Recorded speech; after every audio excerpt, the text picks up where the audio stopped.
Hello and welcome to the Live Well podcast. I'm Liz Moore, a communications partner at Integrated Living Australia, and I'm speaking to you from country on the Sunshine Coast in Queensland. Integrated Living Australia acknowledges Aboriginal and Torres Strait Islander peoples as the traditional owners and custodians of this country. We pay our respects to them, their cultures and customs, and to elders past, present and emerging. Today, I'm very pleased to be joined by Integrated Living's Head of Service Delivery, Nicole Hudson, to tell us more about what our support workers do and the special attributes needed for the job.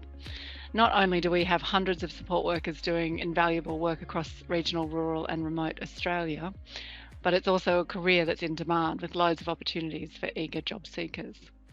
To tell us more, welcome Nicole, and thank you so much for joining us. Oh, thanks so much, Liz. Great to be here. Could you please tell our listeners more about your experience in aged and healthcare, please? Absolutely. Indirectly, I spent 15 years working for a recruitment company where I predominantly hired for the aged care sector and other providers throughout Australia, seeking clinical support workers, administration staff, and specialist positions. There did come a turning point, though, where I had an opportunity to work directly within the aged care sector with one of those providers, and I took a chance and honestly have not looked back. The last 10 years working in the sector has been an absolute gift. And the last 3+ years I've been working here at Integrated Living. Seems like yesterday, but this is just a terrific organisation with great purpose and great teams, and I love being here. Where does your interest in assisting regional, rural and remote communities stem from? Yes, so I think my interest really goes back from my experience growing up, where I have had family in more rural and remote communities. As a young girl, I had grandparents in a town that was no more than 100 people. And where we lived was a good hour's commute to get to them, but we were able to help, and so were some local providers as well. And what was really great to see is that those local providers were able to help them to stay in their home right through to their last day. And looking now, that community is still there and thriving. They've quadrupled in size and they've got access to far more services and support. So you don't have to do that hour commute anymore. But it's great for me to see that these communities continue to thrive. And like I say, a little bit of help goes a long way. Mm. And can you tell us, what does a support worker actually do at Integrated Living? Honestly, Liz, I don't think I'm going to do this the justice it deserves, so I will pose that question to a support worker one day. I'm sure that will be on the program. Yep. But for me, in terms of in-home services, they're responsible for undertaking light domestic duties, perhaps assisting with personal care, providing respite and also social support. And bundled underneath those services, there's a gamut of tasks and functions that they might perform for individual clients. So that could be accompanied or unaccompanied shopping. It could be meal preparation. It could be tidying out cupboards. It could be doing arts and craft, or maybe assisting with transport to and from appointments or even medical appointments.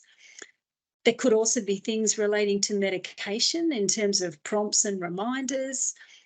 And there's also other things that our teams do as well, which is things that people don't realise, and that is that they're connected to their phones each day. They're checking their rosters for changes where clients might cancel or new services might pop in. Each month, they're doing regular education and training.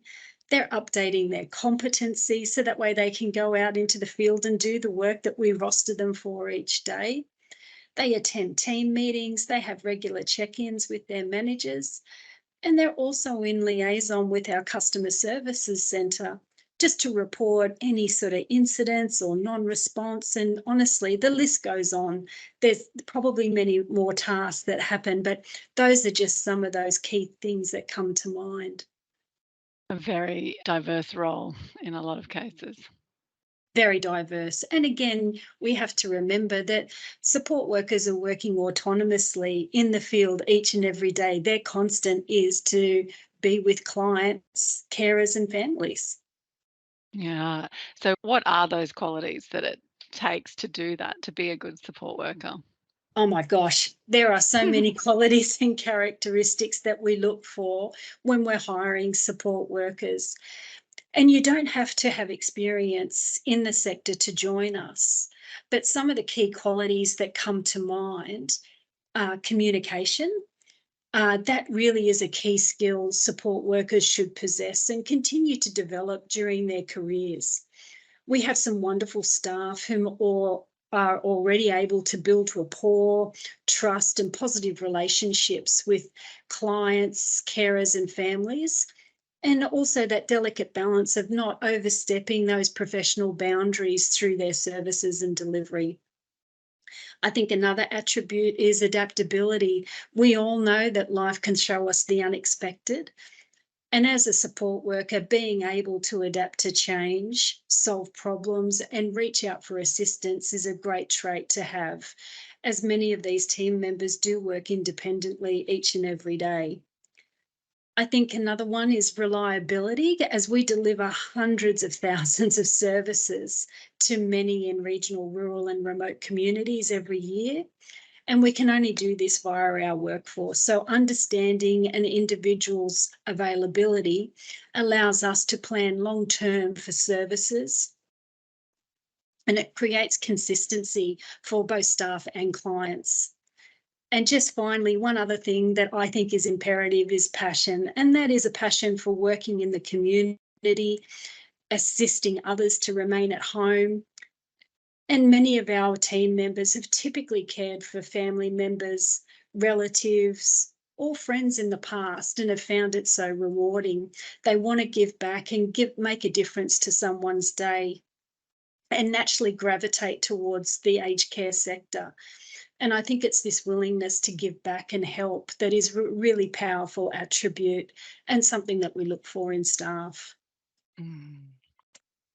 And what are those attributes that it takes to stick with it long term? Like, we have some amazing support workers who've been with us for 25 years longer, even longer than that. What's the difference there? What keeps them at it? Yeah, again, that's a really great question. And perhaps this is best pitched to our support workers who've enjoyed those sort of 20 plus year anniversaries with us. But I would likely say it is the relationships with our clients and knowing that they are and have played a part in assisting many to remain living at home. And for many of our clients, with the right supports, they can remain at home, not only with the assistance of our support workers, but also via our clinical and allied teams who are available both to visit at home or virtually. And another thing I hear a lot of when I attend service award ceremonies is that our support workers truly enjoy working for integrated living. And that is because the values we have really resonate and they enjoy the clients that they see, the support that they receive, and are appreciated for the work that they do. And really, that goes a long way. Yeah, good to hear. And what's the difference working as a support worker in regional, rural, and remote Australia as integrated living does? So, as a support worker working in these different communities, there are perhaps some differences, but there's also some similarities. I'll start with the similarities, and these are we are person centred in our approach to care and support, and we have locals supporting locals. We have consistent training, education, check in mechanisms, and support for our team members. And having local staff, they are well versed in their community, and what I mean by that is that they're aware of local clubs, connections, activities, services, etc. So they're a working bundle of knowledge. They know their area, they care for those in the community and greatly appreciated for the support and services that they deliver.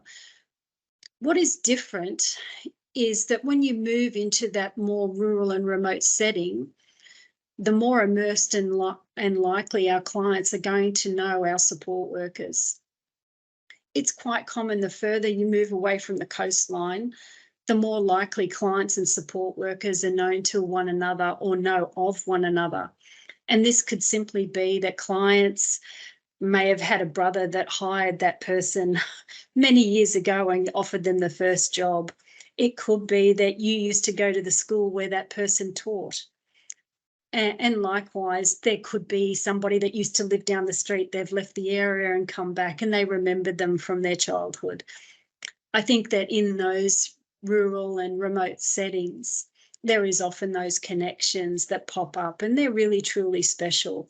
And what makes working in aged care so rewarding is that there is that unspoken connection that usually happens in those communities. Yes.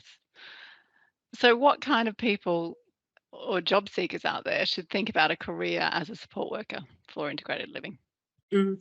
As I mentioned before, just some of the traits we value, but ultimately, if you're someone who has had some informal experience helping family or friends in the past, or you simply want to support others in the community to stay at home and be connected to services that will achieve a goal or a career in aged care as a support worker, is the way to go. It is just so rewarding. Our induction and buddy programs allow individuals who are new to the sector to be assisted by more experienced staff in the field and learn about the role, be introduced gradually to clients and the types of services we provide, and also how to navigate our technology to support the activities that we perform. As we operate in regional, rural and remote communities throughout Queensland, New South Wales, ACT, Victoria and Tasmania, it's really worth visiting our website to review our positions vacant or even drop us a line under our expressions of interest, as we're always welcoming new inquiries. Absolutely. And can you tell me how support workers become the linchpin of our wider care network for our clients? Yeah. Look, our support workers are the eyes and ears on the ground with our clients.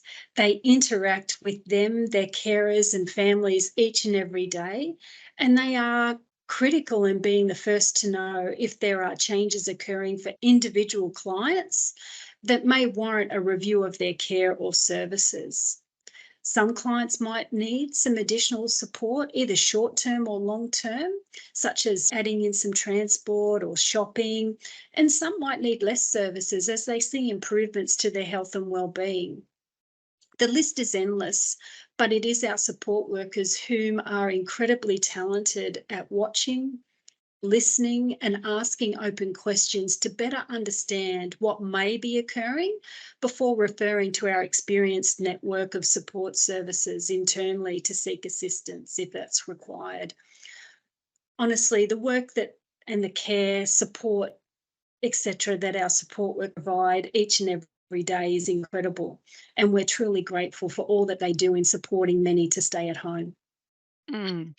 And can you just tell us a little bit about that wider care network that it makes integrated living unique alongside the rural, regional, remote focus?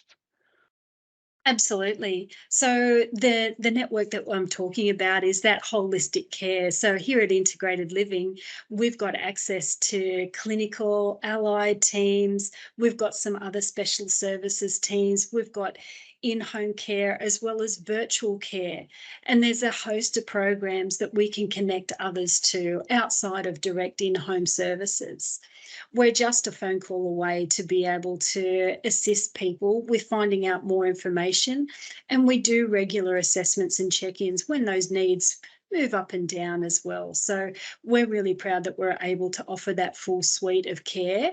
And that's great comfort to many families that aren't always as close as they would like to be to their loved ones. Mm. So, what do you see as the rewards of keeping older Australians in their homes for longer? So, from a client, carer, or maybe family member perspective, what we regularly hear back via our feedback and check ins is the gratitude and thanks for providing regular support for many within our business.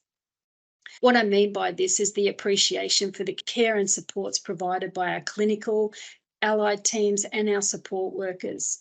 Having the depth of skills and experience within our staff enables us to provide that full range of holistic care services, which is of great comfort, as today we know many families are dispersed, and knowing that such support is in place or can be accessed is extremely valuable and appreciated. As an organisation, we are passionate about supporting people in regional, rural and remote communities to achieve their highest quality of life through access to equitable, affordable, timely, safe, responsive and inclusive care and health services in the homes. And we're playing our part in helping many to achieve this goal. And that's, again, something we're really proud of and will continue to do for many older Australians. Nicole, can you give us a brief overview of your job as the head of service delivery at Integrated Living? What does that entail exactly? Yeah, sure. I'm not sure how I can say this in a few lines, but ultimately, I do manage and oversee our support workers in the field to deliver services across all of those communities. And as I said, that goes from Queensland right through to Tasmania. We've got hundreds of staff, so putting in the processes, policies, inductions and check-ins for all of them, as well as the managers that are also helping them to move through their work. In addition to that, I also oversee the scheduling of all the services for those hundreds of staff each and every day. So that way people can receive that timely care in the home, knowing that I'm only providing the non-clinical type side of services. But definitely a busy role, but one that I'm very proud of. Yeah, a very busy role. And what keeps you coming back each day? The variety in the people. I consider my role is that I work for the staff that I manage, not the other way around. And that's what brings me here every single day. Anything that I can do to improve their day and improve the quality of the service to clients, that's what keeps me coming back each day. Wonderful. Thank you so much for your time. Really appreciate it. Lovely. Thanks, Liz. Thanks, Nick.